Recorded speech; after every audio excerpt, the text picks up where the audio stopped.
नमस्कार प्यारे बच्चों, आज की इस वीडियो में हम पढ़ने वाले हैं प्रश्नावली 13.1 की पूरी एक्सरसाइज कंप्लीट करेंगे। सबसे पहले हम किसी भी चैप्टर को स्टार्ट करते हैं तो उसका बेसिक समझना, बेसिक कॉन्सेप्ट समझना बहुत ज़रूरी होता है। तो आपका जो 13.1 में रहेगा, जो 13 पार्ट में है सीधा और प्रतिलोम समानुपात, तो 13.1 में रहेगा आपका प्रत्यक्ष अनुपात। प्रत्यक्ष अनुपात, अनुक्रमानुपात या फिर सीधा अनुपात, बात एक ही होती है, तीनों को एक ही बोलते हैं। तो अपन सबसे पहले इसका बेसिक समझेंगे कि बेसिक क्या होता है। तो देखो मैं आपको बता देता हूं, सीधा या प्रत्यक्ष अनुपात, ये आपका इस जो एक्सरसाइज है इसका ये चैप्टर है, सीधा या प्रत्यक्ष अनुपात। तो ये क्या होता है, देखो मान लीजिए कि 1 किलो, कितना, 1 किलो वस्तु का मूल्य है 18 रुपये। कितना है? 1 किलो वस्तु कुछ भी हो सकती है, आपकी सोयाबीन हो सकती है, कुछ भी हो सकता है, चीनी हो सकती है, कोई भी वस्तु मान लीजिए। 1 किलो का मूल्य कितना है? 18 रुपये है। तो 2 किलो का मूल्य कितना रहेगा? 36 रुपये। 5 किलो का मूल्य कितना रहेगा? देखो 1 किलो का मूल्य 18 रुपये, 2 किलो का 36, तो 5 किलो का हो जाएगा 90 रुपये। कितने रुपये? 90 रुपये। यदि अपन इनका अनुपात निकालें, मान लो ठीक है, अपन मान लें कि 10 किलो, 4 लेते हैं, 10 किलो का कितना होगा? 180 रुपये। यदि अपन इनका, अगर अपन इनका अनुपात निकालें, ये मान लीजिए आपका x है और ये क्या है? y। अपन ने वस्तु की मात्रा को मान लिया x और वस्तु को क्या मान लिया? उनके मूल्य को मान लिया y। ठीक। अब अगर यदि अपन x बटा y निकालें तो इन सभी का अनुपात समान आना चाहिए। देखो कैसे, देखो ब्रैकेट बनाते हैं अपन, 1 किलो, 2 किलो, 5 किलो और 10 किलो। तो x अपना क्या है? मात्रा, वस्तु की मात्रा, और y क्या है? रुपये। देखो मूल्य उनका, तो 1 किलो का कितना है? 18 रुपये, 2 किलो का कितना है? 36 रुपये, 5 किलो कितना है? 90, और 10 किलो का कितना है? 180। यदि अगर अपन इनका अनुपात निकालें, अनुपात का मतलब होता है बटा x बटे y। देखो 1 का है 18, तो 1/18 आ जाएगा अपना। ठीक। 2 का अपन निकालेंगे, 2/36, तो 2/36 को अगर अपन काटते हैं तो कितना आएगा? 2 एकम 2, 2 एकम 2, 2 8 16, 1/18। 2 को 36 से अपन काटेंगे तो कितना जाएगा? 1/18। तो इसका अनुपात भी कितना है? 1/18 आया। ऐसे अपन 5/90 का अनुपात निकालेंगे, तो 5/90 को काटेंगे तो भी कितना आएगा? 1/18। देखो 5 एकम 5 और 5 एकम 5, पंचुक 15 40। ठीक। तो इसका अनुपात भी कितना आएगा? 1/18 आएगा। यदि अपन 10/180 का अनुपात निकालेंगे, 0 से 0 गया, इसका अनुपात भी कितना है? 1/18। तो सभी का अनुपात कितना है? 1/18, 1/18, 1/18। तो ये सभी क्या है? आपका प्रत्यक्ष या फिर सीधा अनुपात, जिसे अनुक्रमानुपाती कहते हैं। ठीक है। जिस प्रकार से यहाँ पे आपकी वस्तु की मात्रा बढ़ रही है, ऐसे ही मूल्य भी बढ़ रहा है। ठीक है। जिस प्रकार से आपकी मात्रा में वृद्धि होती है, वैसे ही आपके मूल्य में भी वृद्धि हो रही है। तो इसे बोलते हैं अपन सीधा या प्रत्यक्ष अनुपात, जिसे अनुक्रमानुपाती भी कहते हैं। तो आप समझ गए होंगे कि अनुपात किसे, मतलब सीधा या प्रत्यक्ष समानुपात या अनुपात किसे कहते हैं। अब देखना अपना जो प्रश्न क्रमांक फर्स्ट है, इसे अपन सोल्व करते हैं। कितना इजी सवाल है अपना। देखो थोड़ा सा पीछे जा बेटा ना, कि एक रेलवे स्टेशन के निकट कार पार्किंग इस प्रकार का शुल्क इस प्रकार है: 4 घंटे तक का 60 रुपये, 8 घंटे तक का 100 रुपये, 12 घंटे तक का 140 रुपये, 24 घंटे तक का 180 रुपये। तो जांच कीजिए कि क्या कार पार्किंग शुल्क पार्किंग समय के प्रत्यक्ष अनुपात में है, प्रत्यक्ष या सीधा अनुपात में है या नहीं, आपको ये बताना है। ठीक है ना। अब देखो अपन इनका सबसे पहले अनुपात निकालते हैं। ठीक है। देखो 4 घंटे का कितना दे रखा है? पहला सवाल 13.2 का। देखो 4 घंटे कितना दे रखा है? ₹60। तो इसका अनुपात निकालेंगे, मतलब 4/60। 4/60 को अपन काटेंगे, 4 एकम 4, 4 से अपन 60 को भाग करेंगे तो कितना जाएगा? 4 एकम 4 और 4 पंजे 20, 1/15। दूसरा दे रखा है आपका 8 घंटे। 8 घंटे का कितना मूल्य दे रखा है? 100 रुपये। ठीक। तो 8/100 का अनुपात निकालेंगे अपन, कितना? 8/100। देखो 8/100 को अपन काटेंगे, 8 से भाग नहीं देते सकते 100 में, तो अपन इसे 4 से डिवाइड करेंगे। 4 से 8 में किया, 4 दूनी 8, 4 से इसमें करेंगे तो 25 चुक 100 होता है, 2/25 आया। उसके बाद आपका दे रखा है 12 घंटे। 12 घंटों का दे रखा है 140 रुपये। अब 12/140 इनका अनुपात निकालेंगे अपन। देखो 4 से काटेंगे 4×3 12, वापिस इसे 4 से काटेंगे 4×2 8, 4×3 12, बचे 2 हो गए 20, 4×5 20, 3/35। उसके बाद आपका दे रखा है 24 घंटे तक का। 24 घंटे का मूल्य दे रखा है 180 रुपये। अब 24/140, 24/180 करेंगे अपन, इनका अनुपात निकालेंगे तो कितना आएगा। देखो 4 से काटेंगे 4×4 = 24, 4×2 8, 4×3 12, 4×4 16, 4×5 20, 3 से वापस काटेंगे 3×2 6 और 3×1 3, 3×5 15। देखो सबका अलग अलग आया है। 1/15, 2/25, 3/35, 2/15। इनका अनुपात समान नहीं है तो ये क्या रहेंगे आपके, देखो क्या रहेंगे, चूंकि अब लिखते हैं अपन, चूंकि प्रत्येक अनुपात समान नहीं है, इसलिए कार पार्किंग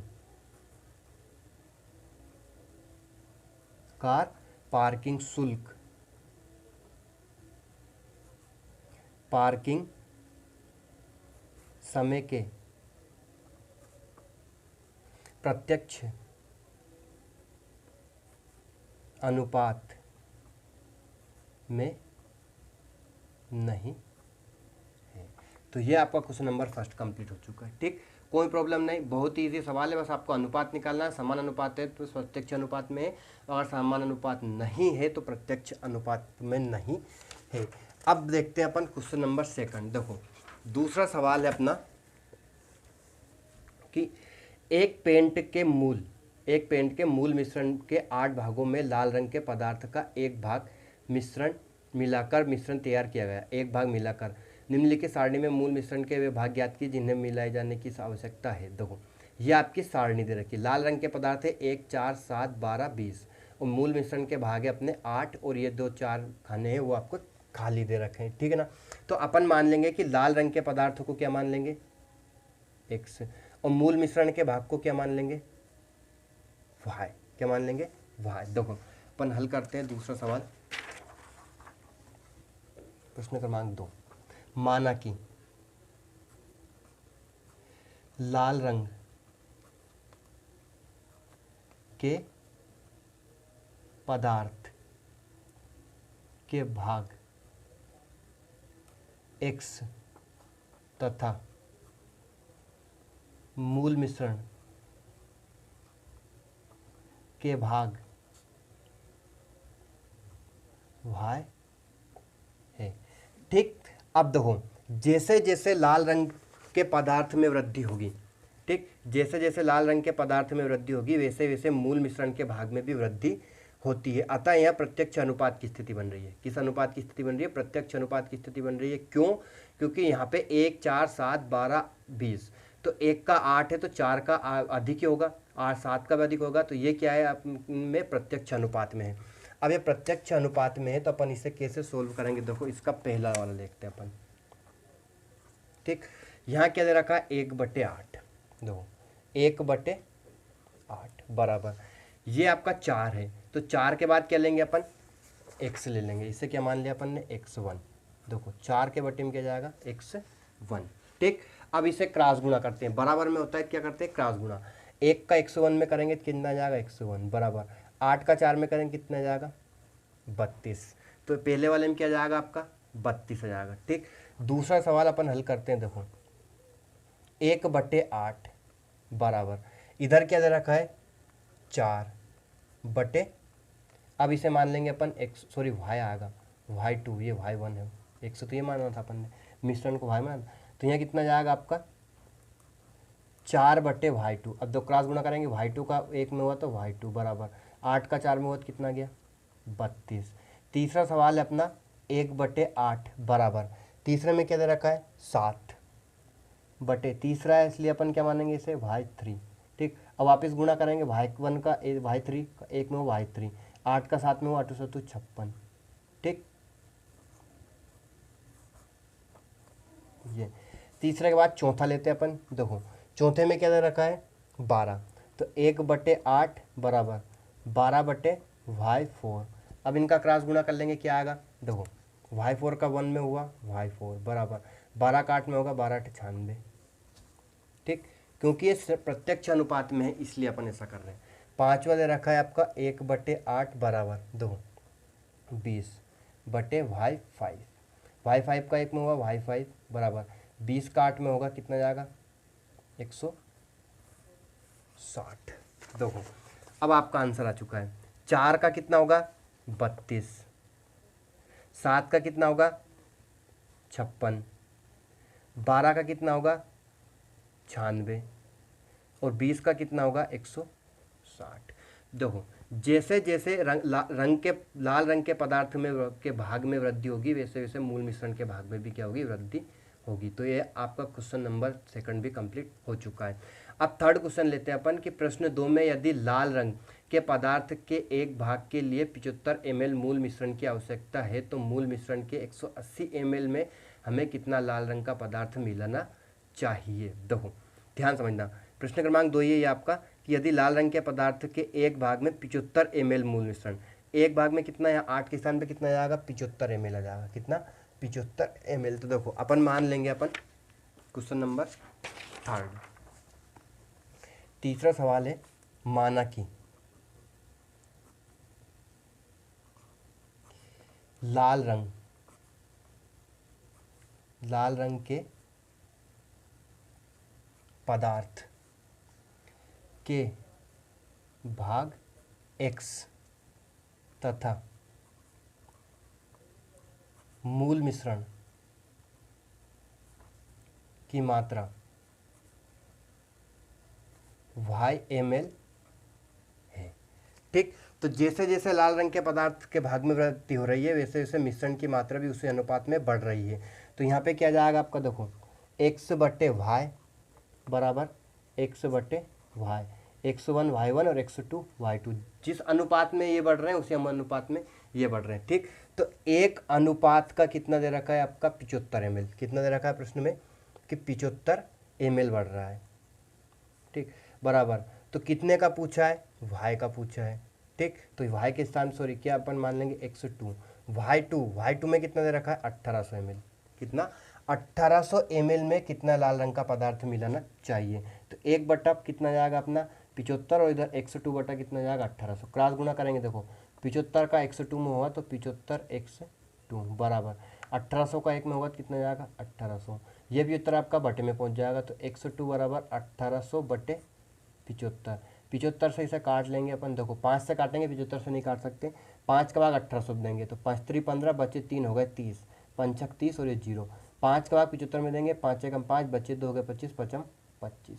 अब 15 का भाग देंगे 15 दून 30, कितने बचे 6 हो गए 0, 15 चुक 60, कितना जाएगा 102 बराबर 24, कितना जाएगा 24 आ जाएगा। देखो लाल रंग के पदार्थ के 24 भाग मिलाने जाने चाहिए, कितने भाग मिलाने चाहिए लाल रंग के पदार्थ के 24 भाग मिलाने चाहिए।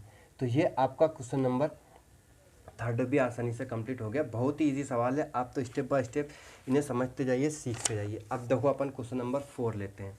चौथा सवाल है कि किसी सॉफ्ट ड्रिंक फैक्ट्री की एक मशीन 840 बोतल 6 घंटे में भरती है तो वह मशीन 5 घंटे में कितनी बोतलें भरेंगी। अब देखो कितना, सॉफ्ट ड्रिंक फैक्ट्री में एक मशीन 840 बोतलें 6 घंटे में भरती है, ठीक है ना। तो अपन मान लेंगे कि मशीन 5 घंटे में 100 बोतलें भरती है, कितने घंटे में 5 घंटे में कितनी बोतलें भरेंगी। तो अपन मान लेंगे कि 5 घंटे में, कौन सा सवाल है चौथा, माना कि मशीन कितने घंटे में 5 घंटे में 100 बोतलें भरेंगी। अब देखो यहाँ पे अपन बना सकते हैं क्या ग्राफ, सॉरी वो क्या ब्रैकेट बना सकते हैं, एक सारणी। देखो भरी गई बोतलों की संख्या, भरी गई बोतलों की संख्या, और इधर क्या आएगा समय, घंटों की संख्या मतलब जो समय लगा समय। ठीक, भरी गई बोतलों की संख्या कितनी है, देखो 840 बोतलें भर रही है 6 घंटे में, 5 घंटे में अपन ने मान ली कितनी 100 बोतलें। अब ये समान अनुपात में है, ठीक, समान अनुपात में, तो इसे कैसे हल करेंगे, देखो चूंकि 840/100 आएगा, सॉरी 6 बराबर 100 बटे क्या आएगा 5। 6 घंटे में 840 बोतलें भर रही हैं, तो 5 घंटे में कितनी बोतलें भरेंगे, तो 840/6 और बराबर 100/5। अब इसे सोल्व करेंगे, बराबर में क्रॉस गुणा होता है हमेशा, तो 100 का 6 में होगा, सबसे पहले 4 का करेंगे 6x, 840 का किस में होगा 5 में। 6 को बटे में पहुँचाएंगे, पहले अपन गुणा कर लेंगे, देखो गुणा में बाद में करना है, मतलब पहले अपन क्या कर लेंगे 840/5 और बटे में क्या रहेगा 6। 6 का भाग देंगे 840 में, देखो 6 कम 6 वापस 6 कम 6 बचे 2 हो गए 24, 6 चुक 24 और ये कितना होगा 0। 140 × 5 कितना जाएगा 0 5 40, 5 कम 5 और 2 7, तो कितनी बोतलें आएंगी 700 बोतलें। तो मशीन 5 घंटे में 700 बोतलें भरेंगी। 5वां सवाल बहुत ही इजी सवाल है, आपको क्रॉस गुणा करना कुछ नहीं ज़्यादा। अब देखो 5वां सवाल, एक बैक्टीरिया या जीवाणु के फोटोग्राफ को 50,000 गुना आवर्धी करने पर उसकी लंबाई 5 सेंटीमीटर हो जाती है, जैसे कि संलग्न आकृति में दर्शाएगा। छोड़ो, इस बैक्टीरिया की वास्तविक लंबाई क्या है? यदि फोटोग्राफर को केवल 20,000 गुना आवर्धी की जाए तो उसकी आवर्धी लंबाई ज्ञात कीजिए। देखो मान लेंगे अपन कि उसकी आवर्धी लंबाई कितनी है, x है, कितनी है x है।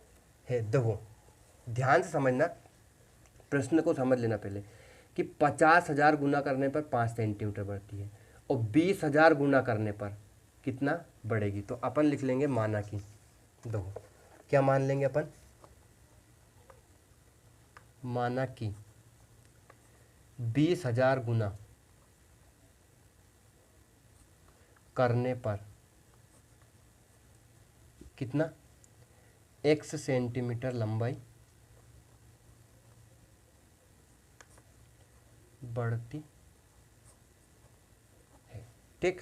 अब देखो कितना 50,000, चूंकि 50,000 गुना करने पर कितनी बढ़ रही है लंबाई 5 सेंटीमीटर, बराबर 20,000 गुना करने पर अपन ने मान ली कितना x, ठीक। समानुपात प्रत्यक्ष अनुपात चल रहा है अपना, समानुपात में सॉरी प्रत्यक्ष अनुपात। अब यहाँ पे अपन क्रॉस गुणा करेंगे, 5 का 20,000 में होगा और 100 का 50,000 में होगा। देखो इधर हो गया 50,000 x बराबर 20,000 का गुणा किस में करेंगे अपन 5 में। ये 5 आप 50,000 आपका क्या चल जाएगा x बराबर बटे में, तो 20,000 गुणित 5 बटे में क्या जाएगा 50। देखो 4 0 से 4 0 गई, 5 से 5 कट गया, कितना बचा 100 बराबर 2 सेंटीमीटर। कितना 20,000 गुना करने पर 2 सेंटीमीटर लंबाई बढ़ेगी। देखो आता है 20,000 गुना करने पर लंबाई 2 सेंटीमीटर बढ़ेगी। तो ये आपका क्वेश्चन नंबर 5 भी कंप्लीट। कितने इजी सवाल है आप समझ रहे होंगे, बहुत ही इजी सवाल है, अपन स्टेप बाय स्टेप इन्हें सभी को सोल्व करना सीख जाएंगे। देखो अब लेते हैं अपन क्वेश्चन नंबर 6 कि एक जहाज के मॉडल में उसका मस्तक 9 सेंटीमीटर होता है, जबकि वास्तविक जहाज का मस्तक 22 मीटर ऊंचा है। यदि जहाज की लंबाई 28 मीटर है तो उसके मॉडल की लंबाई क्या होगी। देखो अब क्वेश्चन नंबर 6 कितना इजी सवाल है अपना, देखो ध्यान समझना कि छठा, इसमें अपन सारणी बना के हल कर सकते हैं। देखो कैसे, मान लेंगे अपन जहाज के मॉडल की लंबाई कितने, देखो एक तो है जहाज के मॉडल की लंबाई 9 सेंटीमीटर और वास्तविक जहाज का मस्तूल 12 मीटर ऊंचा है। तो अपन यहाँ पे सारणी बनाएंगे, देखो जहाज के मॉडल की लंबाई और इधर क्या आएगा मस्तूल की लंबाई, मस्तूल की लंबाई। देखो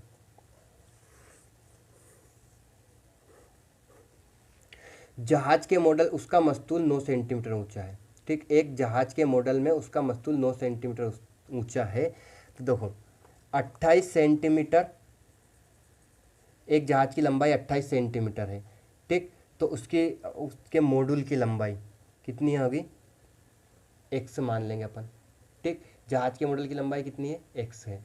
अब यहाँ पे देखो 12 मीटर ऊंचा है मस्तूल, तो मस्तूल की ऊंचाई कितनी लिख दी अपन ने, 12 मीटर, और इसका मस्तूल कितना है, 9 मीटर। ठीक, 28 मीटर तो का एक्स मान लिया अपन ने, 12 मीटर कितना है, 9 है।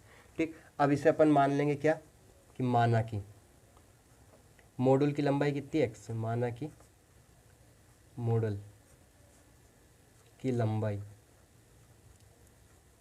एक्स मीटर है। ठीक, देखो जहाज के मॉडल की लंबाई कितनी मान लिया अपन ने, एक्स, और मस्तूल की लंबाई दे रखी थी 12 मीटर, सेंटीमीटर और 9 मीटर, मीटर में है।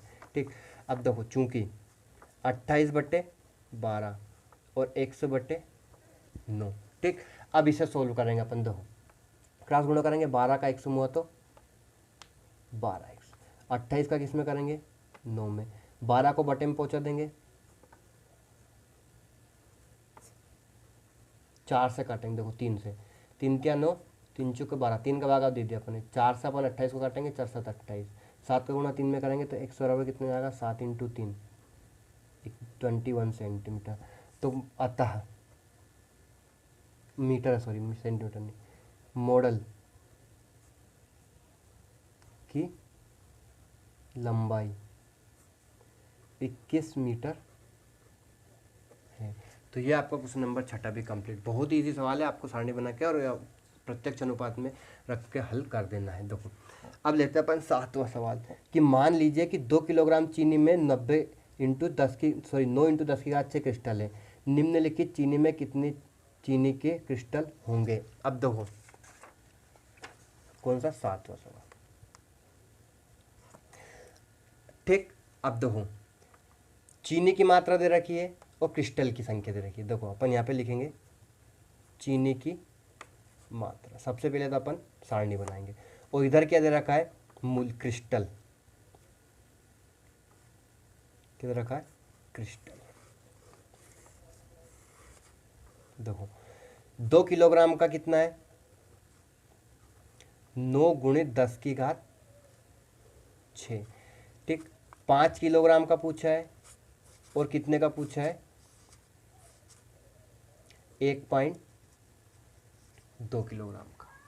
अब इस सारणी की मदद से अपन इसे सोल्व करेंगे। देखो कैसे, जैसे जैसे चीनी की मात्रा बढ़ रही है वैसे वैसे क्रिस्टल की मात्रा भी बढ़ रही है, इसलिए यह किस में है, क्रिस्टल की मात्रा बढ़ रही है, इसलिए यह किस में है, अपना प्रत्यक्ष अनुपात में है। ठीक, प्रत्यक्ष अनुपात में है तो अपन इसे कैसे सोल्व करेंगे, देखो चूंकि 2 बटे कितना जाएगा, देखो 2/9 × 10 की घात 6, पहला वाला सोल्व कर रहे हैं अभी अपन।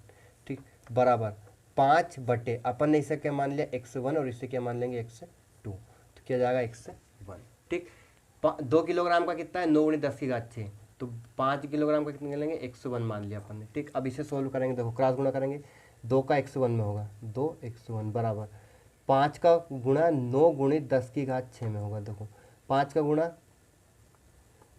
इसमें क्या पनम 45, गुणित किया जाएगा 10 की घात 6।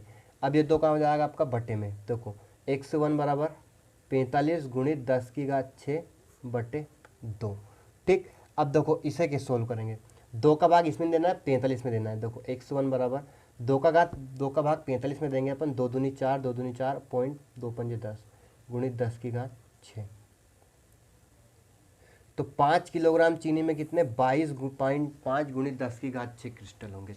इसी प्रकार अपन दूसरा निकालेंगे, देखो क्योंकि 2/9 × 10 की घात 6 बराबर कितने का पूछा है, 1.2 किलोग्राम का, तो 1.2 में अपन मान लेंगे कितना है, x2 है। ठीक, क्रॉस गुणा करेंगे, 2 का x2 में होगा तो 2x2 बराबर 9 × 10 की घात 6 का गुणा किस में होगा, 1.2 में होगा।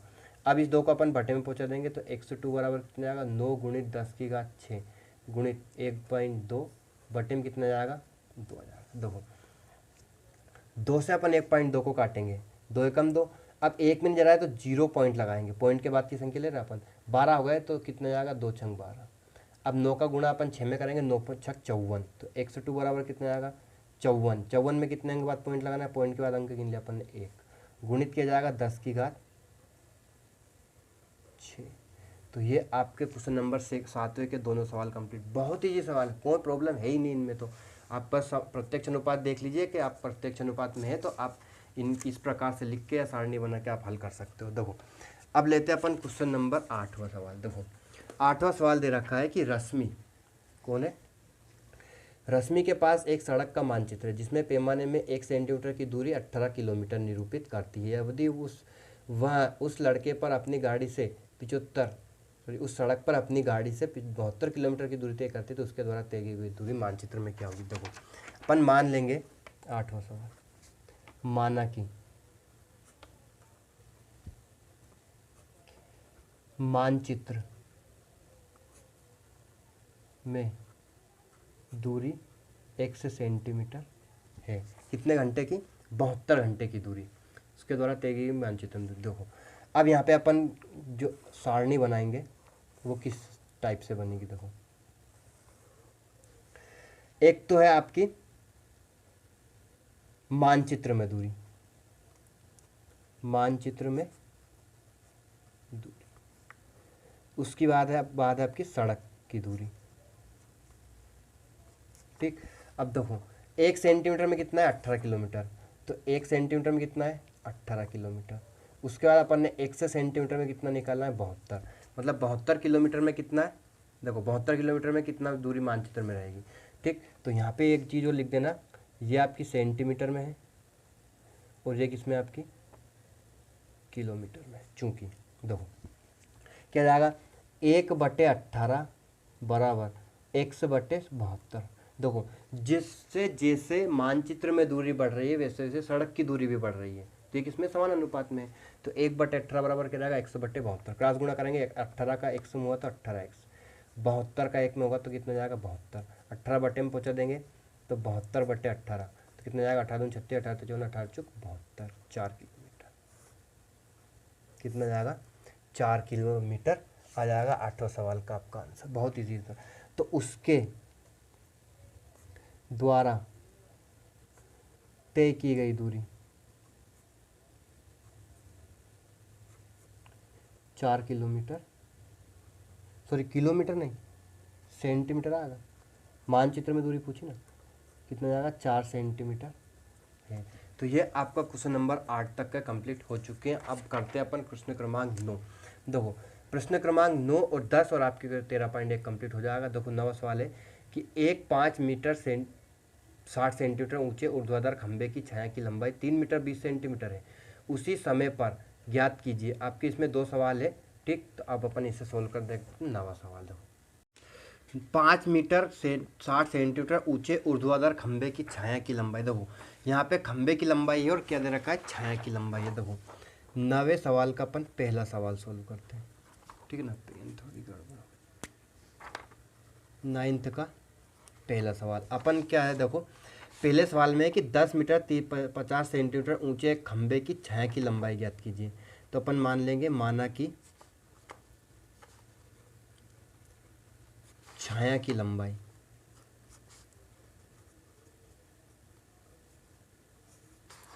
x है। अब 100 सेंटीमीटर या मीटर ले लीजिए, मीटर है।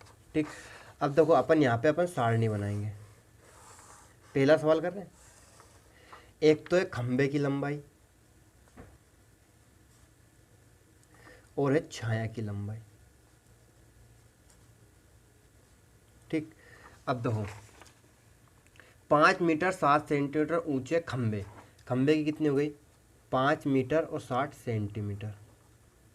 ठीक, अब देखो की लंबाई 3 मीटर 20 सेंटीमीटर है, छाया की लंबाई 3 मीटर 20 सेंटीमीटर।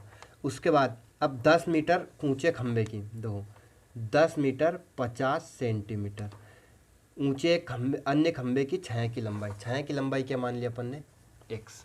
ठीक, चूंकि अब देखो जैसे जैसे छाया की खंभे की लंबाई बढ़ रही है वैसे वैसे छाया की लंबाई बढ़ रही है, तो ये किसमें आपका व्युत्क्रमानुपाती है, अनुक्रमानुपाती, सॉरी।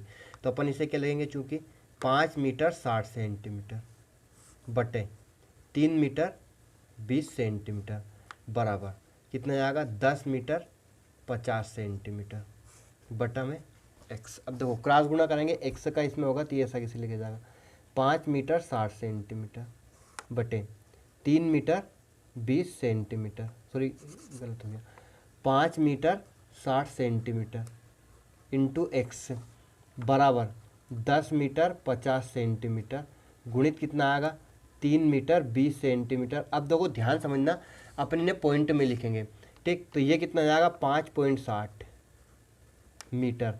1 मीटर में कितना सेंटीमीटर होता है 100 सेंटीमीटर होता है, इंटू क्या है एक्स बराबर, इसे क्या लेंगे 10.5 गुणित 3.20। इन अपन ने इन्हें किस में लिख लिया, पॉइंट में लिख लिया। अब देखो ये आपका बटे में क्या आएगा, गुणित संख्या किस में जाती है बटे में, 10.5 गुणित 3.20 और बटे में क्या आएगा 5.60। अब देखो ध्यान समझना अपने को, है ना, यहाँ पॉइंट के बाद 2 अंक और यहाँ भी पॉइंट के बाद 2 अंक है, तो पॉइंट से पॉइंट आपकी कट चुकी है। 0 से 0 काट लेंगे अपन और 8 से इसे काटेंगे, 8 चुके 32 और 8 सत्तू 56, ठीक है ना। अब 7 से इसे काटेंगे, देखो 7 एकम 7, 7 का भाग दे रहे 10.5 में, 7 एकम 7। अब पॉइंट लगाएंगे, पॉइंट के बाद की संख्या होता है 10 में 7 गए 3 बचे, हो गए 35, 7 पंजे 35, तो कितना बचा ये होगा 7 एकम 7। एक्स बराबर 1.5 में कितने गुणा करेंगे 4 का, तो कितना आएगा 4 पंज 20, 4 एकम 4 और 2 6.0, तो एक्स बराबर कितना जाएगा यहाँ पे 6 मीटर। कितनी मीटर है उसके छाया की लंबाई कितनी रहेगी 6 मीटर रहेगी। तो ये आपका क्वेश्चन नंबर 9 का पहला क्वेश्चन कंप्लीट हो चुका है, ठीक है ना। अब देखो इसी का अपन दूसरा सवाल लेते हैं, दूसरा सवाल करते हैं। देखो दूसरा सवाल है अपना कि उसी खंबे की ऊंचाई जिसके छाया की लंबाई, उस खंबे की ऊंचाई जिसकी छाया की लंबाई कितनी है 5 मीटर है। अब देखो यहाँ पे अपन 90 का दूसरा अपन लेते हैं, ठीक है। माना कि अब खंबे की लंबाई ज्ञात करना है, क्या खंबे की ऊंचाई, मान लेंगे अपन खंबे की ऊंचाई x मीटर है, खंबे की ऊंचाई x अपन ने मान ली, तो इसे क्या मान लेंगे y मीटर है, क्या है y मीटर है। अब ध्यान समझना, देखो सारणी बनाएंगे अपन, ये अपनी सारणी हो गई, ठीक है ना। क्या है खंबे की ऊंचाई, खंबे की ऊंचाई और क्या दे रखा है छाया की लंबाई, छाया की लंबाई वही रहेगा अपना, ये कितना है 5.60 लिख लेंगे इसे 5.60, ठीक। और इधर क्या है 3.20, 3.20 ये मान लिया अपन ने। अब देखो छाया की लंबाई दे रखी है कितनी 5 मीटर, और इसे क्या मान लेंगे अपन x मान लेंगे, ठीक है ना। अब इसे सॉल्व करेंगे, चूंकि देखो 5.60 बटे 3.20 बराबर क्या जाएगा x बटे 5। अब इसे सोल्व करेंगे, देखो क्रॉस गुणा करेंगे बराबर में, इसलिए देखो x का 3.20 में होगा 3.20 इंटू एक्स बराबर 5 का गुणा होगा 5.60 में। अब ये गुणे की संख्या क्या चल जाएगी बटे में, 5 गुणित 5.60 और बटे में क्या जाएगा 3.20। यहाँ भी पॉइंट के बाद 2 अंक, पॉइंट से पॉइंट कट गई, 0 से 0 कट गई। अब देखो इसे अपन किससे काटेंगे 7 से काटे, 4 सॉरी, तो 4 8 32 और 4 कम 4 4 चुक 16, ठीक। 2 से वापस काटेंगे तो कितना जाएगा 2 चुक 8 और ये कितना जाएगा 2 से 14। अब इनका गुणा करके अपन 5 4 का भाग देना है, देखो 5 का गुणा 7 में किया 35, 35 बटे कितना आ गया 4, 4 का भाग देंगे इसमें 4 8 32, ठीक पॉइंट। अब ये कितना आ गया देखो बचे 3, 35 में से 32 गए कितने बचे 3 बचे, हो गए 30, 4 7 28 और 4 5 35। तो x बराबर यहाँ पे कितना आ गया अपना 800 मीटर और 75 सेंटीमीटर। देखो 8 मीटर और 75 सेंटीमीटर, तो खंबे की लंबाई कितनी रहेगी 8 मीटर और 75 सेंटीमीटर रहेगी। तो ये आपका क्वेश्चन नंबर 9 का दूसरा भी कंप्लीट हो चुका है। लास्ट क्वेश्चन लेते हैं 10वां सवाल, आपकी एक्सरसाइज 13.1 कंप्लीट। माल से लदा हुआ एक ट्रक 25 मिनट में 14 किलोमीटर चलता है, यदि चाल वहीं रहे तो वह 5 घंटे में कितनी दूरी तय करेगा। तो अपन मान लेंगे कि वहाँ 5, माना कि देखो 10वां सवाल, माना कि ट्रक कितने में, देखो माना कि ट्रक 5 घंटे में x किलोमीटर दूरी तय करेगा। देखो 5 घंटे में x किलोमीटर दूरी तय करेगा, ठीक। अब देखो माल से लदा हुआ एक ट्रक 25 मिनट में 14 किलोमीटर चलता है। देखो एक तो दे रखा है आपकी, देखो क्या दूरी, और एक क्या दे रखा है समय, ट्रक द्वारा तय की गई दूरी और समय दे रखा है, सारणी बना लेंगे। देखो कितनी दूरी लेंगे अपन, 14 किलोमीटर जा रहा है 25 मिनट में, देखो 14 किलोमीटर जा रहा है 25 मिनट में, ठीक। 5 घंटे में, अब 5 घंटे यहाँ पे मिनट में दे रखा है, समय किस में है अपना मिनट में, ठीक, और दूरी किस में किलोमीटर में।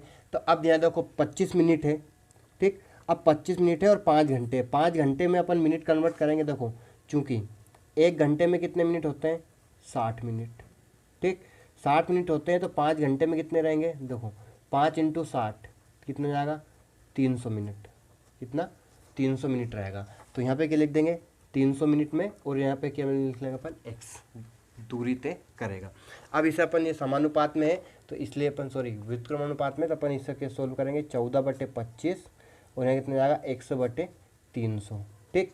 अब स्पीड से करेंगे अपन सवालों को, देखो क्रॉस गुणा करेंगे, 25 का x में हुआ तो 25x, 300 का गुणा करेंगे अपन 14 में, 25 को बटे में पहुँचा दो तो 300 × 14 बटे कितना जाएगा 25, तो x बराबर कितना आएगा, देखो 25 से अपन इसे नहीं काट सकते, 5 से काट लेंगे, 5 25, 5 × 30 और ये 0, वापस 5 से काटेंगे, 5 × 5 ये कितना जाएगा, 5 × 5 और 5 दूनी 10, 12, तो x बराबर कितना जाएगा, देखो 12 × 14, 12 बचा और इधर 14 बचा, इन दोनों गुणा कर लेंगे, 14 दूनी 28, 14 × 14 और 2 30, देखो 14 दूनी 28 का 8 हासिल 2, 14 को 14, 14 और 2 16, 168, कितना आएगा 168 किलोमीटर। तो वहाँ 5 घंटे में कितनी दूरी तय करेगा, 168 किलोमीटर दूरी तय करेगा। तो ये आपकी प्रश्नावली 13.1 कंप्लीट हो चुकी है। अब कल करेंगे अपन प्रश्नावली 13.2। तब तक के लिए टेक केयर।